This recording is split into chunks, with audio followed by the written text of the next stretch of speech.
જો ગુજરાતમાં love marriage કરવાનું વિચારી રહ્યા હો તો આ માહિતી જાણવી ખૂબ જ જરૂરી છે, કેમ કે ગુજરાત સરકારે લગ્ન નોંધણીના નિયમોમાં એક મોટો ફેરફાર કર્યો છે. તો આ નવો કાયદો શું છે અને સામાન્ય લોકો પર એની શું અસર પડી શકે છે? ચાલો આ બધું જ એકદમ સરળ ભાષામાં સમજીએ. તો સૌથી મોટો સવાલ મનમાં એ જ આવે છે કે શું ખરેખર ગુજરાતમાં મેરેજ રજિસ્ટ્રેશનના નિયમો બદલાયા છે? અને જવાબ છે હા, બિલકુલ બદલાયા છે. આ આખી વાતમાં આપણે સમજીશું કે આ નવો કાયદો શું છે, લવ મેરેજ પર એની શું અસર થશે અને એક સામાન્ય નાગરિક માટે આનો અર્થ શું થાય છે. પણ આ નવા ફેરફારને બરાબર સમજતા પહેલાં એ જાણવું જરૂરી છે કે પહેલાં શું થતું હતું. એટલે કે ગુજરાતમાં લગ્ન નોંધણીની જૂની સિસ્ટમ કેવી રીતે કામ કરતી હતી. પહેલાંની જે સિસ્ટમ હતી ને એ એકદમ સીધી સાદી હતી. જુઓ, કપલ લગ્ન કરે પછી સીધા જ રજિસ્ટ્રેશન માટે અરજી કરી દે. બસ થોડા બેઝિક ડોક્યુમેન્ટ્સ જેમ કે ઓળખ, ઉંમર અને સરનામાના પુરાવા અને સાથે સાક્ષીઓ અને કામ પૂરું, એમનું મેરેજ સર્ટિફિકેટ મળી જતું. કેટલું સરળ નહીં? પણ આ જૂની સિસ્ટમમાં એક એવી વાત હતી જે સરકારના ધ્યાનમાં આવી. ઘણા કેસમાં એવું બનતું હતું કે આખી રજિસ્ટ્રેશન પ્રોસેસ પૂરી થઈ જાય અને પરિવારના લોકોને ખબર પણ ન હોય. અને બસ આ જ વાત સરકારને એક ચિંતાનો વિષય લાગી અને એટલે જ નિયમો કડક બનાવવાનો નિર્ણય લેવામાં આવ્યો. ઓકે, તો જૂની સિસ્ટમ સમજાઈ ગઈ. હવે આવીએ આજના મુખ્ય મુદ્દા પર. આ નવા નિયમો શું કહે છે? સરકાર કેવી રીતે આખી પ્રક્રિયાને વધુ પારદર્શક અને કડક બનાવવાનો પ્રયાસ કરી રહી છે? આ સ્લાઇડ પર નજર કરો. અહીં જૂની અને નવી સિસ્ટમનો તફાવત એકદમ સ્પષ્ટ દેખાય છે. જ્યાં પહેલાં ખાલી બેઝિક ડોક્યુમેન્ટ્સ ચાલતા હતા, ત્યાં હવે જુઓ એકદમ ડિટેલમાં માહિતી આપવી પડશે. અમુક કેસમાં તો માતા પિતાની જાણકારી પણ માગી શકાય છે. અને હા, વેરિફિકેશન એ પણ હવે પહેલાં કરતાં ઘણું વધારે સ્ટ્રિક્ટ થઈ ગયું છે. હવે સરકાર આવું કેમ કરી રહી છે? એમના કહેવા મુજબ આની પાછળના કારણો બહુ સ્પષ્ટ છે.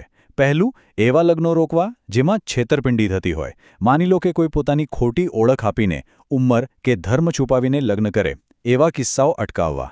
બીજું, કોઈના પર દબાણ કરીને કરાવવામાં આવેલા લગ્નોને રોકવા. અને ઓવરઓલ આખી પ્રોસેસમાં ટ્રાન્સપરન્સી એટલે કે પારદર્શિતા વધારવી. આ બધી વાતો તો થઈ નિયમોની. પણ હવે એ સવાલ પર આવીએ જે મોટાભાગના લોકોના મનમાં હશે, ખાસ કરીને એ યુગલો જે પોતાની મરજીથી જીવનસાથી પસંદ કરે છે. એમના પર આ નવા કાયદાની શું અસર થશે? એટલે સીધો સવાલ એ છે કે શું હવેથી લવ મેરેજ કરવા વધારે અઘરા બની જશે? શું એમાં કોઈ મુશ્કેલી આવશે? અને આનો જવાબ છે એકદમ સ્પષ્ટ શબ્દોમાં ના. લવ મેરેજ મુશ્કેલ નહીં બને. આ વાત મગજમાં બરાબર બેસાડી લેજો. લગ્ન કરવાનો જે મૂળભૂત અધિકાર છે એ એવો ને એવો જ છે. ભારતનું બંધારણ દરેક પુખ્ત વ્યક્તિને પોતાની મરજીથી જીવનસાથી પસંદ કરવાનો હક આપે છે. લવ મેરેજ પહેલાં પણ કાયદેસર હતા, આજે પણ છે અને આગળ પણ રહેશે. કોર્ટ મેરેજનો વિકલ્પ પણ ખુલ્લો જ છે. આ નવા કાયદાનો ફોકસ કોઈના પર રોક લગાવવાનો નથી, પણ એટલું સુનિશ્ચિત કરવાનો છે કે જે પણ માહિતી આપવામાં આવે એ સાચી હોય. બસ. ઓકે, તો કાયદાની વાત તો આપણે કરી, પણ ચાલો થોડી પ્રેક્ટિકલ વાત કરીએ. આખરે લગ્નની નોંધણી કરાવવી એટલે કે એનું રજિસ્ટ્રેશન કરાવવું આટલું જરૂરી કેમ છે? જુઓ, મેરેજ સર્ટિફિકેટ ખાલી એક કાગળનો ટુકડો નથી. એની જરૂર ક્યાં ક્યાં પડે છે એ વિચારો. પ્રોપર્ટી કે વારસાનો કોઈ કેસ હોય, છૂટાછેડાની પ્રોસેસ હોય, પાસપોર્ટ બનાવવો હોય, ઇન્સ્યોરન્સ ક્લેમ કરવો હોય કે પછી જોઈન્ટ બેંક એકાઉન્ટ ખોલાવવું હોય, આ દરેક જગ્યાએ એની જરૂર પડે છે. એટલે લગ્ન કોઈપણ રીતે થયા હોય, નોંધણી કરાવવી હંમેશા ફાયદામાં જ રહે છે. હવે એવું નથી કે આ નવો કાયદો આવ્યો અને બધાએ સ્વીકારી લીધો. ના, આને લઈને એક મોટી કાનૂની ચર્ચા પણ ચાલી રહી છે.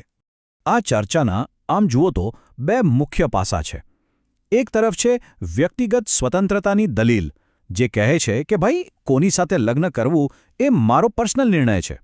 બીજી બાજુ સરકારની દલીલ છે. એમનું કહેવું છે કે છેતરપિંડી રોકવી અને જે લોકો નબળા છે એમનું રક્ષણ કરવું એ અમારી જવાબદારી છે. એટલે આ બંને વચ્ચે એક બેલેન્સ બનાવવું ખૂબ જરૂરી છે. અને આ બધી ચર્ચા આપણને એક અંતિમ અને ખૂબ જ મહત્વના સવાલ પર લાવીને ઊભા રાખે છે: સુરક્ષા કે સ્વતંત્રતા? લગ્ન જેવા એકદમ અંગત મામલામાં સરકારની દખલગીરી અને દેખરેખ ક્યાં સુધી હોવી જોઈએ? આ એક એવો સવાલ છે જેનો જવાબ કદાચ સમય જ આપશે.